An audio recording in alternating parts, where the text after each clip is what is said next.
Halo teman-teman, selamat siang. Bersama saya Ari Haryanto, mahasiswa Universitas Pertiwi Kampus Cikarang. Pada siang hari ini kita akan bincang-bincang edukatif nih ya, mengenai lembaga keuangan non-bank, yaitu mengenai lembaga asuransi ataupun insurance, di mana telah hadir di samping saya seorang narasumber dari perusahaan asuransi terkemuka di Indonesia dengan Kak Hera. Silakan Kak, kita mulai dulu yuk dengan teman-teman. Oke, baik. Selamat siang teman-teman semua. Perkenalkan, saya dengan Hera, salah satu marketing agent perusahaan asuransi Prudensia. Oke. Gini Kak, di Indonesia ini kan sekarang tuh marak-marak nih Kak, asuransi ya. Kadang-kadang saya juga sering mendapatkan penawaran asuransi, baik itu dari marketing agent kayak dari teman-teman kakak gitu kan, ataupun dari platform digital seperti melalui sambungan telepon, di mana itu kayak nawarin asuransi banyak gitu lah. Nah, kalau menurut kakak nih sebagai orang yang berkecimpung langsung di bidang asuransi, apa sih asuransi itu? Oke, baik. Terima kasih Mas Ari. Menurut saya kalau kita berbicara tentang asuransi ya, asuransi secara harfiah itu dapat diartikan sebagai sebuah proteksi atau perlindungan ya Mas Ari. Tapi kalau misalkan kita berbicara secara definitif nih, diartikan asuransi itu bisa diartikan sebagai perjanjian atau kesepakatan antara perusahaan asuransi sebagai penanggung dengan peserta atau nasabahnya sebagai tertanggung. Seperti itu. Perjanjian ya kayak perjanjian apa ya maksudnya? Kalau ditanya perjanjian apa nih yang dimaksud? Perjanjian di sini adalah si asuransi siap menanggung resiko atau memberikan pergantian nilai kerugian nasabah jika terjadi suatu hal yang tidak diinginkan nasabah, sebagaimana diatur tentunya dalam ketentuan polis. Oh gitu. Oke, jadi kayak semacam kesepakatan atau saling tanggung menanggung ataupun memberikan ganti rugi gitu ya kayak? Sederhananya pengalihan resiko. Oh gitu. Nah, jadi kalau misalkan sederhananya nih, dengan kita membeli atau memiliki produk asuransi dapat diasosiasikan seperti halnya kita membeli payung Mas Ari. Memang kan kalau kita beli payung nggak langsung dirasakan manfaatnya ya, tapi akan dirasakan manfaatnya di kemudian hari. Contohnya sederhananya kalau misalkan kita beli payung nih sekarang belum musim hujan, tapi nanti ketika sudah musim hujan kan berguna sekali nih payung itu. Sama halnya juga dengan membeli asuransi. Kita sekarang membeli asuransi tidak akan terasa langsung manfaatnya, tapi ketika kita nanti sakit atau misalkan kalau misalkan kita mengasuransikan jiwa ketika ada kecelakaan atau apa, nah itu akan sangat terasa manfaat. Oh demikian Kak. Tadi sempat saya dengar bahwa ketentuan itu dalam polis kayak dalam polis ya kayak. Nah, apakah setiap orang itu maksud peserta itu bisa langsung mendapatkan polis ataukah ada treatment apa nih yang dilakukan oleh asuransi dalam hal kaitannya dengan permintaan polis untuk calon nasabahnya ataupun calon pesertanya? Gini ya Mas, setiap calon peserta yang akan bergabung menjadi nasabah asuransi, contohnya asuransi kesehatan ya, itu tidak serta-merta langsung daftar asuransi keluar polis, nggak seperti itu. Kita ada proses namanya screening juga. Screening di sini tapi yang non medical check up ya Mas ya, tapi lebih ke screening kayak riwayat-riwayat si calon nasabah nih, apakah dia perokok atau tidak, atau ada penyakit sebelumnya atau tidak, terus gaya hidupnya seperti apa, kebiasaannya seperti apa, untuk nanti menentukan sebelum polis itu diterbitkan. Jadi contohnya untuk selanjutnya jadi bahan pertimbangan di bagian underwriting kita. Bagian underwriting. Oh, underwriting. Jadi ada lagi yang menentukan. Ya, sebelum kemudian diputuskan nih, oke, bisa tidak diterbitkan nih polisnya untuk calon nasabah ini. Itu salah satu manajemen risiko kita juga. Oh, itu kalau kaitannya dengan asuransi kesehatan. Iya, betul. Kalau misalnya kayak asuransi lain kan ada nggak misalkan bagaimana sih cara screening profil risikonya itu sendiri? Contohnya di untuk properti ya Mas. Itu ada juga sama screeningnya, cuman screeningnya itu contohnya simpelnya survei. Survei calon nasabah, misalkan perusahaan nih mau mendaftarkan asuransi perusahaannya untuk asuransi properti all risk ya. Di screening nanti ada survei nih dari tim asuransi kita ke perusahaan itu sebelum nanti memutuskan bisa memberikan jaminannya atau tidak terhadap perusahaan tersebut. Dilihat nih yang diasuransikannya apa, misalkan mesin, peralatan atau persediaan, maka pihak underwriting ini biasanya akan berkoordinasi dengan bagian teknis lapangan untuk melakukan faktor revisi seperti itu, survei untuk menilai nih profil resiko calon nasabah seperti apa. Oh jadi tidak misalkan gini, saya mau asuransi, misalkan saya tinggal pilih produknya apa, itu langsung bisa dapat itu nggak bisa gitu ya? Oh enggak, tentu ada step-stepnya untuk sampai nanti bisa terbit polis. Jadi tidak seperti tadi yang saya jelaskan, tidak serta merta langsung saya mau daftar asuransi, oke, diterima langsung terbit polisnya, enggak, tapi ada proses screening juga baik itu kesehatan maupun properti atau perusahaan. Jadi nanti screening di sini untuk menentukan memberikan keputusan nih bisa atau tidaknya polis ini diterbitkan. Tentunya juga mengacu pada rekomendasi dari tim teknis berdasarkan hasil survei tadi. Kalau yang untuk kaitannya dengan asuransi properti all risk tadi ya? Iya, properti. Oh baik. Terus kemudian ternyata prosesnya lumayan cukup iya. Hati-hati gitu ya? Iya, karena itu salah satu antisipasi manajemen resiko kita. Oh seperti itu. Kemudian Kak, saya mau nanya juga nih. Ada setidaknya di perusahaan kakak tempat kakak bekerja saat ini ada berapa jenis macam asuransi, apa aja sih Kak jenis asuransi yang ada di perusahaan kakak? Kalau untuk jenis macamnya banyak ya Mas, tapi saya sebutkan beberapa aja ya. Contohnya ada asuransi kesehatan, itu tentunya perlindungannya untuk kesehatan kita ya. Ada juga asuransi jiwa, itu perlindungannya untuk jiwa kita tentunya, resiko. Misalkan ada resiko kecelakaan atau kematian, yaitu penggunaannya bisa menggunakan asuransi jiwa. Ada juga asuransi properti all risk yang tadi saya jelaskan. Pabrik gitu perusahaan-perusahaan ya, biasanya dia mengasuransi mesinnya, asetnya, ya sih, kebetulan juga gitu kan. kemarin di tempat saya bekerja juga sempat ada sedikit kejadian yang tidak diharapkan sebetulnya. Kami melakukan asuransi sudah cukup lama sebenarnya, cuman ya karena memang faktor risiko kebetulan terjadi di tahun lalu, terjadi suatu kebakaran, itu juga cukup lumayan. Gitu kan, ya. Kan hal-hal yang tidak terduga kita nggak tahu nih ke depannya. Bukannya kita menginginkan ada kejadian kayak contoh gempa bumi atau kebakaran seperti yang perusahaan masnya pernah alami ya. Tapi ketika hal itu terjadi, kita sudah mendapatkan asuransi atas aset yang kita punya, otomatis itu kan akan melindungi finansial kita juga. Jadi di situ salah satu fungsi asuransi yang saya bilang payung tadi, proteksi atau perlindungannya di situ.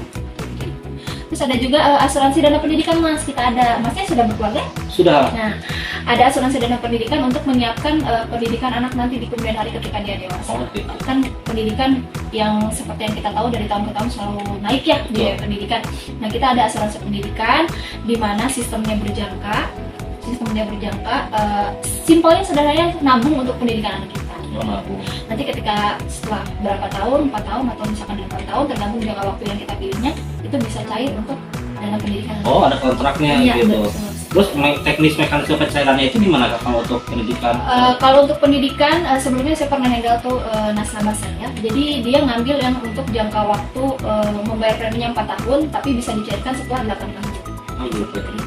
Nabung dulu 4 tahun, tapi nanti bisa cair setelah 8 tahun, jadi ada masa tunggunya. Itu karena disesuaikan dengan masa sekolah anak atau kayak memang ketentuan polis yang diatur seperti itu kan? Ketentuan polisnya diaturnya seperti itu. Oh, demikian ya. Jadi kita juga sebagai calon nasabah nih hitung nih, anak kita sekarang usia berapa nih, kita mau ambil yang jangka berapa tahun. Jadi kita sebagai orang tua juga mengkalkulasikan kira-kira nanti pencairannya disesuaikan dengan usia sekolah anak kita. Oh gitu. Terus ada juga asuransi perjalanan ada Mas. Asuransi perjalanan itu melindungi, misalkan kita mau bepergian kemana ke luar negeri, itu selama perjalanan tuh kita dijamin, dilindungi. Terus ada juga asuransi kargo. Contohnya kalau di perusahaan saya itu saya pakai asuransi kargo untuk pengiriman ekspor ya Mas ya. Jadi nanti itu melindungi kayak misalkan kita kirim barang kita jika di perjalanan ada kendala apa yang tidak terduga, barang kita rusak, itu kita bisa klaim asuransi. Jadi resikonya tuh nggak jadi barang kita mengalami kerugian, tapi nanti dijamin sama asuransi. Oh, jadi Kakak juga sebelum join di asuransi juga pernah bekerja di betul. Saya pernah itu bekerja di salah satu perusahaan swasta di Indonesia, khususnya daerahnya Bekasi. Itu saya mengurus bagian ekspor dan saya juga pernah handle untuk asuransi. Oh, ekspor. Ada juga ekspor. Ada juga. Benar-benar terlindungi. Iya benar. Dan pernah waktu itu juga kejadian ada barang kita yang rusak dan kita klaim ke asuransi selama kita ikutin aturannya dari mereka ya kita nggak akan kehilangan nilai aset barang kita yang kita kirim, jadi disesuaikan dengan kerugiannya berapa, digantinya berapa dari asuransi. Ada juga asuransi kredit Mas Ari. Apa tuh? Asuransi kreditnya kalau misalkan anak-anak muda nih kan sekarang suka beli pakai kartu kredit gitu ya. Ya betul. Kan sekarang anak-anak. Nah itu biasanya melekat dengan tagihan kartu kredit nasabah atau peserta. Misalkan ada kendala nih di tagihan kartu kredit, tapi ternyata tidak sesuai, maksudnya di luar kendali kita nih, ada kendala-kendalanya, nanti itu dijamin sama asuransi. Risikonya itu risiko apa? Apakah risiko tutup usia? Apakah risiko apa kan? Jadi dalam Resikonya sih biasanya salah satunya bisa tutup usia. Jadi misalkan kita punya tagihan kartu kredit banyak nih. Nah, terus kita mengasuransikan. Biasanya kan kalau kita kartu kredit nanti suka ada ditawarin mau diasuransikan tidak Pak? Pernah dengar pas mungkin Mas Ari pernah dapat ya? Nah, itu salah satunya kalau misalkan kita mengasuransikan kartu kredit kita ketika amit-amit kita tutup usia itu tagihannya itu nggak akan nurun ke keluarga kita ke ahli waris, tapi karena sudah diasuransikan ya udah jadi di cover dia lunas lah. Berarti proteksi juga ya, mengamankan ya. Proteksi. Oke, dari banyaknya jenis asuransi yang tadi kakak sampaikan nih, dari asuransi kesehatan, pendidikan, jiwa, bahkan tadi sampai ada asuransi kartu kredit ya. Iya betul. Nah, secara garis besar itu kakak bisa sampaikan kepada teman-teman nih manfaat asuransi itu apa sih gitu loh, biar orang-orang yang sedang menyaksikan video kita ini bisa paham nih bahwa yang tadi mungkin tadinya belum terbuka pikirannya mengenai asuransi, dengan kakak menyampaikan langsung di manfaatnya mungkin bisa terbuka lah mindset tentang asuransi. Oke. Kalau misalkan kita berbicara manfaat asuransi, manfaat memiliki asuransi ya banyak ya Mas Ari manfaatnya. Salah satunya untuk tadi yang asuransi properti itu ya yang sudah saya jelaskan itu kan masuknya berarti ke perlindungan finansial ya Mas Ari ya.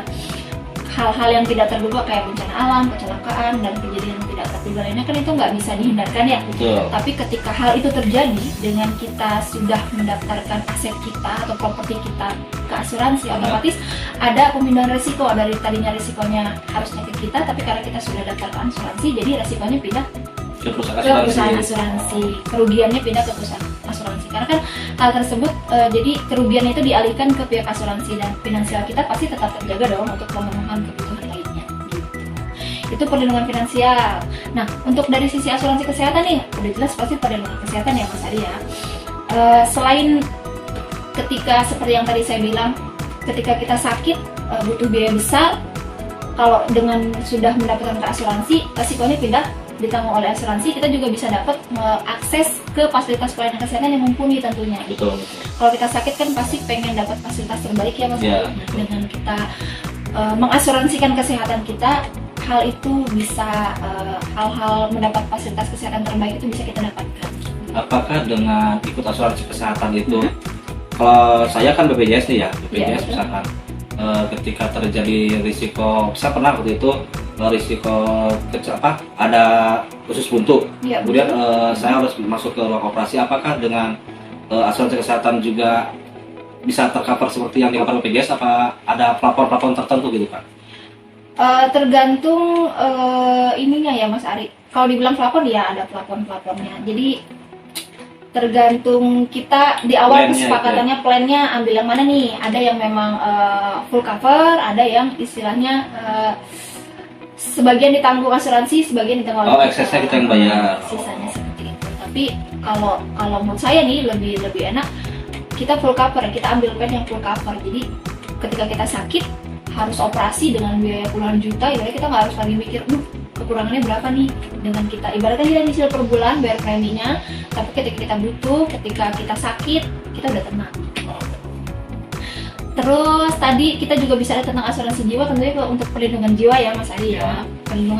Perlindungan di sini tentunya nantinya bermanfaatnya untuk ahli warisnya. Misalkan Mas Ari ini mendaftarkan asuransi jiwa, sewaktu-waktu amit-amit ya kecelakaan atau sampai meninggal, ya memang ditinggalkan orang yang kita sayang pasti bukan suatu hal yang mudah. Tapi dengan kita mendaftarkan asuransi jiwa, kita sudah memberikan perlindungan untuk ahli waris kita. Gitu. Nanti apa nih jaminan dari asuransinya apa? Jaminannya itu berupa santunan atau manfaat kematian dari premi asuransi peserta jika terjadi risiko kematian terhadap peserta. Terus tadi kita berbicara mengenai asuransi dana pendidikan. Tentunya itu perlindungan untuk pendidikan ya Mas Adi ya. Menyediakan rencana perlindungan dana pendidikan, istilahnya menabung dana pendidikan untuk manfaat jangka panjang anak-anak kita di kemudian hari. Jadi memberikan dana pendidikan untuk buah hati dalam hal itu fenomena biaya pendidikan tentunya dari tahun ke tahun kan semakin meningkat. Yang tadi kita sampaikan itu bahwa kita nabung dulu berjangka dalam beberapa tahun sesuai ketentuan polis Iya, ya. betul. Pada saat nanti masuk tempo anak masuk sekolah atau jenjang pendidikan tertentu, uangnya bisa kita cairkan untuk membantu biaya Iya, pendidikan anak. betul sekali. Oh, seperti itu. Perlindungan pendidikannya di sini. Ya, jadi lebih ke saving ya, Pak. Iya, betul. Nabung maksa gitu ya. Iya, betul. Sekarang kalau nggak maksa kayaknya nunggu kita sadar susah kan Mas Ari? Tapi kalau asuransi jenis kayak gitu, apakah itu ada nilai pengembangan investasinya, Kak? Ada yang tidak, ada yang pure memang menabung, ada yang untuk investasi juga. Gitu. Oh, oke. Tapi biasanya nilai investasinya dia tidak terlalu besar ya Mas Ari, karena memang fokusnya untuk dana Untuk penyiapan dalam pendidikannya. pendidikannya saja. Baik, Kak. Kemudian sekarang ini kan juga kita mengenal nih bahwa setiap lembaga keuangan, saya juga pernah belajar ataupun yang saya tahu ya dari contohnya khususnya lembaga keuangan bank saja. Ya. Itu kan kita mengenal ada dua kategori ya, ada bank umum, ada juga bank yang syariah atau bank yang konvensional, ada juga bank yang syariah. Iya, Nah, betul. apakah dalam lembaga keuangan non bank dalam hal ini insurance atau berasuransi ini juga adanya klasifikasi pembagian seperti halnya pada lembaga keuangan bank apa tidak, Kak? Saya rasa sama ya Mas Ari, untuk asuransi juga ada konvensional, ada syariah juga, tapi tentunya ada pembeda ya pastinya. Nah, itu karakteristik Untuk pembedanya bank apa ya? juga kan konvensional dan syariah ada pembeda ya. Kalau betul. untuk beberapa yang menjadi pembeda asuransi konvensional kayak syariah itu, yang pertama dari sisi prinsip beda Mas Ari. Kalau untuk syariah dia sifatnya tabaru atau gotong royong, terus ada mudharabah bagi hasil, sama wakalah perwakilan, itu dari sisi syariahnya. Kalau dari konvensional secara prinsip dia menggunakan prinsip indemnity atau penggantian ganti rugi. Oh, di indemnity itu maksudnya gimana, Kak? Ganti rugi sesuai dengan kerugian saja? Iya betul, ganti rugi sesuai dengan kerugian saja. Terus ada juga subrogasi atau hak asuransi untuk ambil alih hak peserta saat proses klaim. Jadi hak-hak peserta itu diwakilkan juga kepada asuransinya gitu? Iya betul. Seperti itu. Terus dari sisi pengawasan dana Mas Ari, dari sisi pengawasan dana di sini juga yang harus, kan banyak ada orang bertanya, aman nggak sih gue ikut asuransi, aman nggak sih gue daftarin asuransi gitu ya misalnya. Nah, tidak perlu khawatir untuk calon nasabah yang mungkin sedang berpikir untuk berasuransi, karena baik dari sisi syariah ataupun konvensional kita perlindungannya jelas ya Mas. Kalau untuk syariah itu kita diawasi oleh DPS, Dewan Pengawas Syariah. Nah, DPS di sini nanti bertanggung jawab terhadap MUI untuk memastikan apakah transaksi berjalan sesuai prinsip syariah atau tidak. Jadi tidak perlu khawatir ya, langsung MUI nih, ada MUI nih di atas kita. Nah, kalau untuk konvensional itu jelas diawasinya oleh OJK, Otoritas Jasa Keuangan. Jadi nggak perlu khawatir, saya nabung terus tapi nggak kepake, uang saya kemana? Nggak perlu ada khawatir seperti itu. Aman lah. Baik, Kak, sangat detail dan komprehensif sekali pembahasan kita mengenai asuransi ini. Mudah-mudahan apa yang telah tadi kita sampaikan dan juga kita diskusikan bersama dalam podcast ataupun vlog ini ya bisa bermanfaat bagi teman-teman yang sedang menyaksikan video ini. Terima kasih sekali, Kak, sudah banyak membantu sharing bersama kami dan juga teman-teman dari universitas lainnya. Saya selalu buat Kakak. Dan terima kasih buat teman-teman yang sudah menyaksikan video ini. Saya akhiri video ini dengan Wassalamualaikum warahmatullahi wabarakatuh.